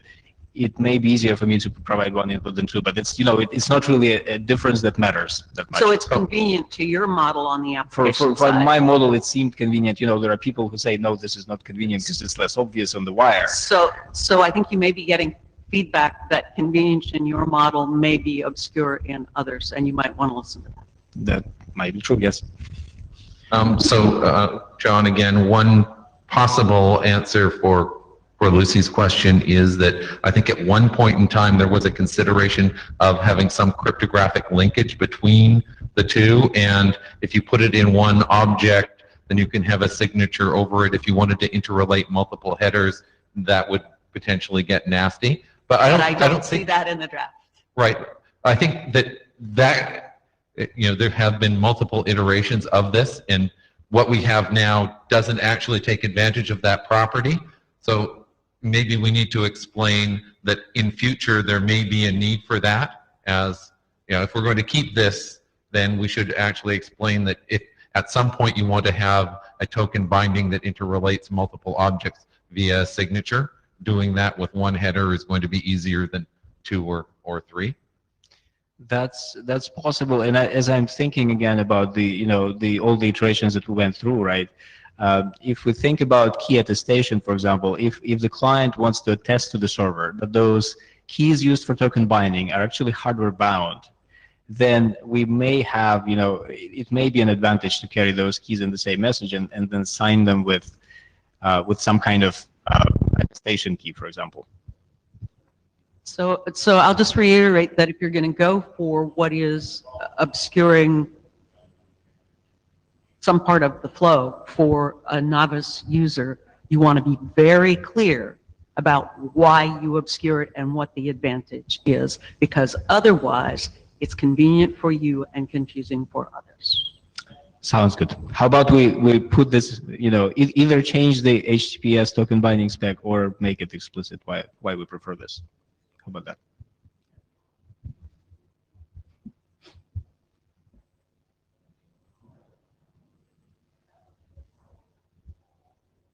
We still have 35 minutes. If you stop asking questions, I start singing.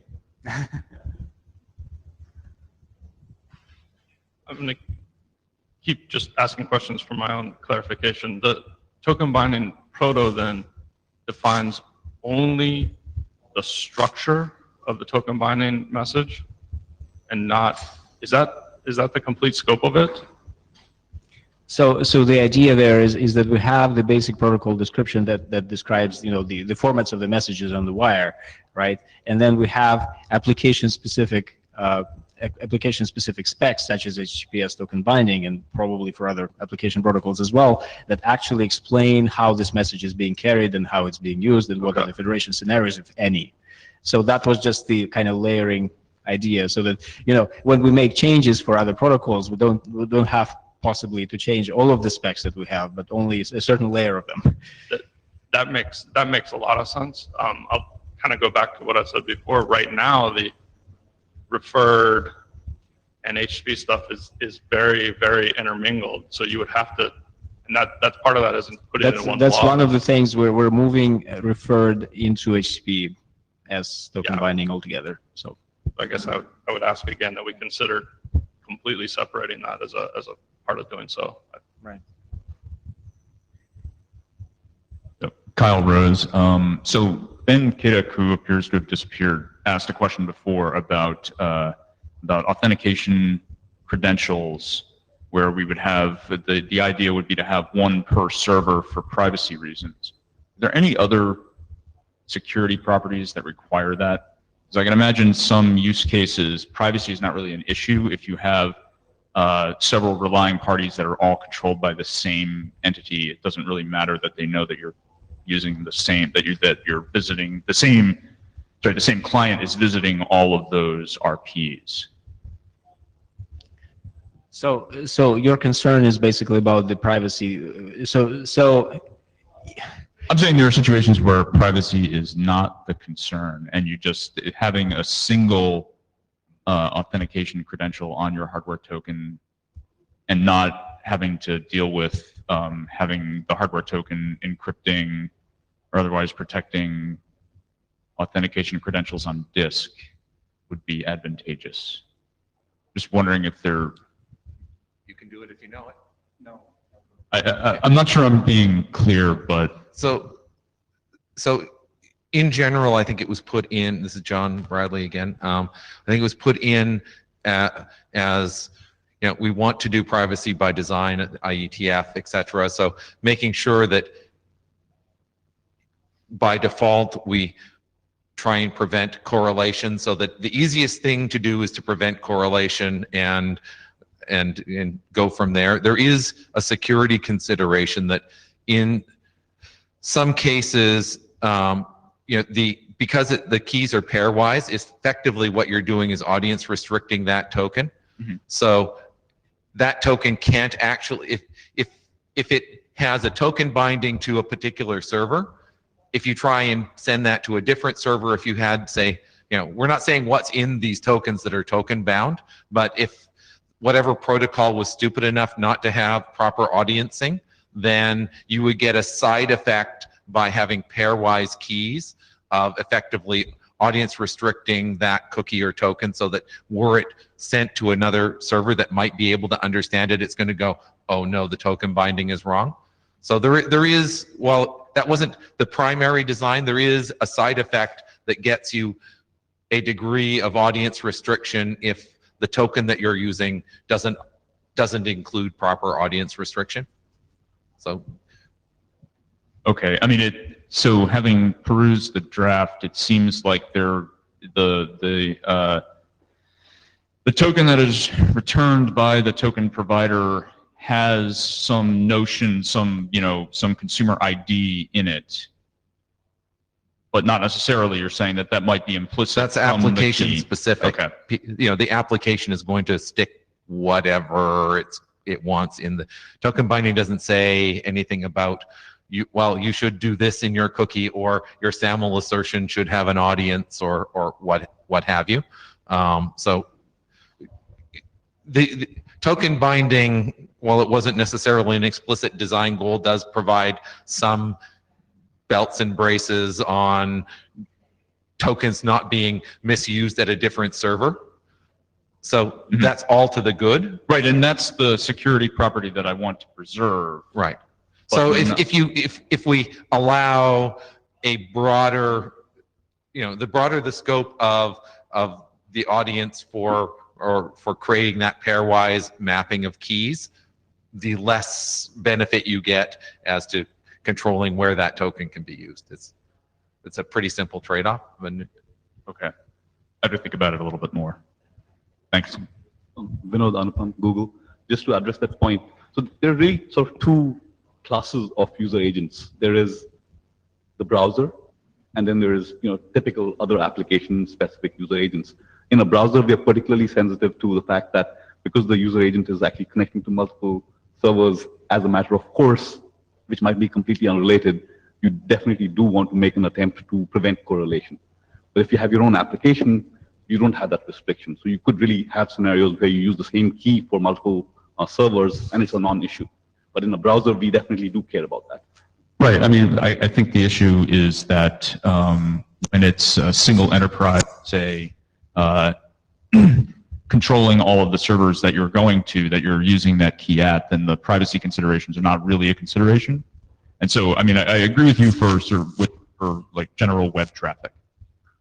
I just want to make sure that if this were implemented with the same credential used across different sites, that a security vulnerability would not be introduced. That's what I'm trying to get at. That is correct, yes.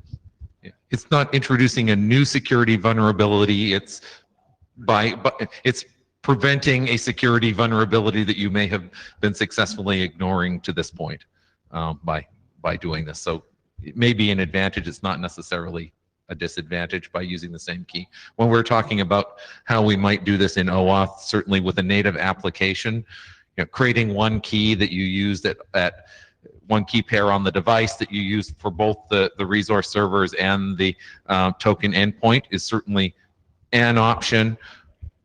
I think we're leaning towards actually doing different keys for the different resource servers just because it's the best privacy thing to do, and we get a bit of extra audience restriction.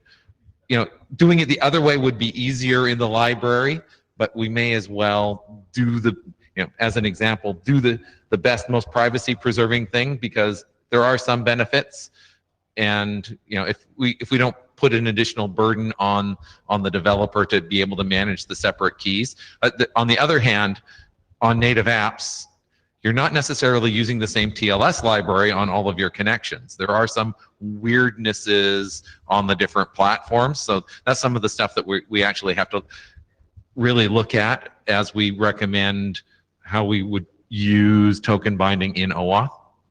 Yep. So let me see if I can give you an analogy. So I think that a typical usage model for people when they use SSH is to have one private key per machine that they're logging in from per terminal, basically. And they use the same key for different servers. I mean, this isn't always the case. I mean, you can have as many keys as you want, but that certainly admits some violation of privacy. It tells the servers that you're logging into, gives them enough information to be able to monitor your other access. You can correlate across machines, right? But there's no security vulnerability introduced by using the same key as your login to multiple machines. And so it's the two properties are separate. Is that? Well, so the way I would think about it is that the token binding spec says that the granularity of your token binding keys is the same as the granularity of your tokens.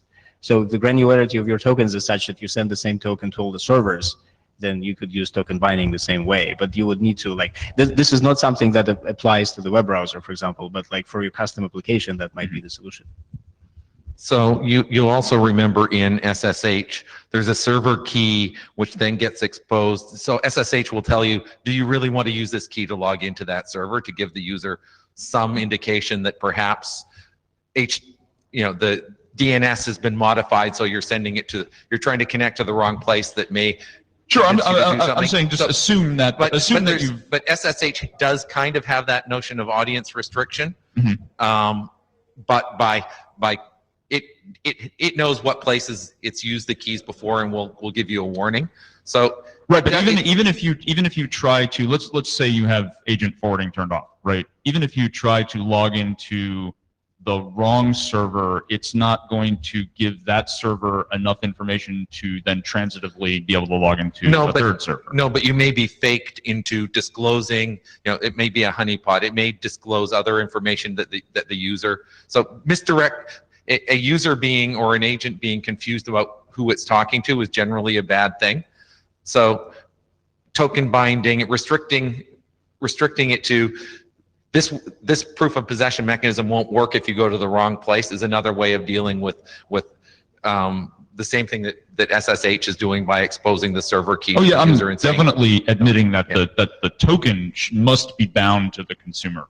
I agree with that. Right. It's mostly around the credential that you're protecting with your HSM, right? If you don't want to have some offline database of credentials that you have encrypted with your HSM, but you in fact want your authentication credential on the HSM, which you can then move from machine to machine as you're, in the course of your job. So, and it has limited storage, so you can't have a million of them, right? So there may be use cases where, for deployment reasons, you want to reuse the same key at multiple resource servers or relying parties. In general, you would discourage you get privacy benefits and potential audience restriction security benefits by separating them. So unless you have a hardware reason for not doing it, it's probably better to encourage people to do it by default. Okay, yeah, I'm concerned maybe about the scaling of that in an enterprise environment, but I think. But in how many cases? So in how many cases, so we're talking about the server acting as a client making connections out and how many keys it has to manage, which is equal to the number of connections. And no, I'm just saying, let's say you're working somewhere where you have to manage 100,000 machines. Right? Having 100,000 separate key pairs is difficult. So. Right, so essentially, but you wouldn't necessarily. So the key pairs depend on the host names, etc. So you wouldn't necessarily, depending upon how you aggregate them on the client, you wouldn't necessarily. Well, anyway, I'm not sure that it's. I think maybe we're off in the weeds now, but. Yeah, we probably need to have an offline discussion to better understand the problem. I suspect that it isn't actually so much of a problem, but we need to look at it. Yeah, so my understanding is that you are talking about the scenario where you have a token that the user carries with himself, with the user, like on a keychain, like there's a USB dongle or something, right? With all the keys, and the user accesses thousands of machines with that. Well, to me, that's not an impossible use case. Obviously, it's possible, but it doesn't seem to be the primary kind of thing that we need to address at this point. Okay, there is something called FIDO, which actually overlays this for identity. So it may be that we're trying to solve this at the wrong layer. That the pairwise token binding keys are at a separate layer from the FIDO. This is who I am key. So there's different keys at different levels, and yeah, I mean, if Jeff can get up and clearly articulate the key relationship between the various FIDO protocols and how they leverage token binding to enhance your security and lifestyle. I mean, like I'm gonna be killed. So from my perspective, token binding is not an authentication, it's not a client authentication method by itself. It's something that once you have authenticated, you have a token, then you protect that token with token binding. So it's not your client, authentication key. It's your, it's the key that protects your tokens. Okay, I mean, if these things are all ephemeral, then it's probably less of an issue. Exactly. Because when you move from terminal to terminal, you just yes go and get new tokens. They're ephemeral on the device. When the person clears their cookies, they're gone, and you have to rebind I think them. we're in based on violent agreement now. So, okay. So it's a different layer. You have a problem of how do you manage all of your U2F and UAF keys, but that we can stick Jeff with. So we're good. I think I misinterpreted what Ben was saying before, right? As needing a different authentication credential for every server, which is not. You need an authentication credential for the identity provider, and that can be shared, and that still preserves the privacy that you want across RPs. Yes. Okay.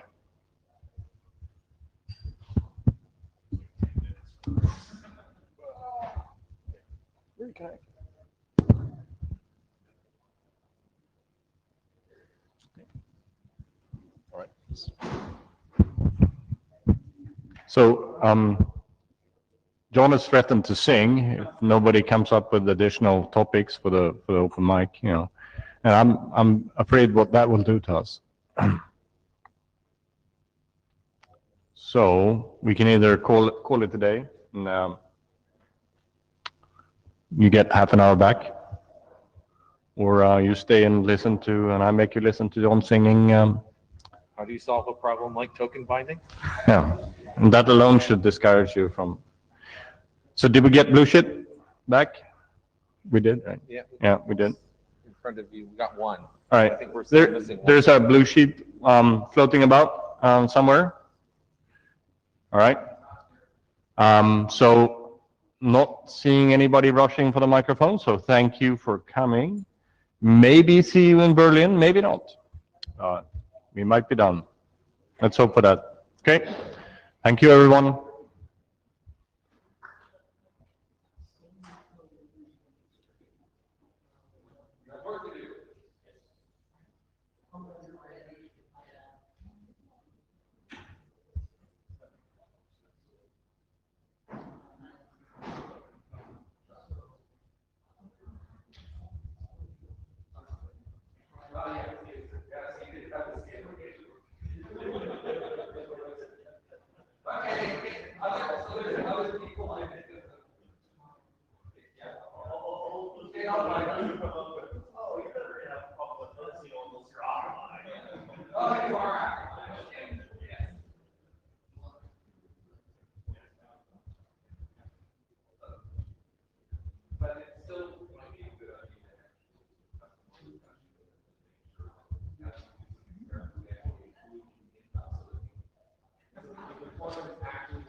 Yeah.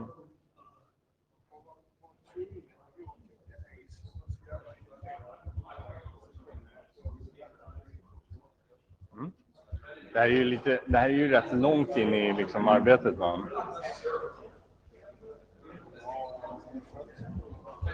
Ja.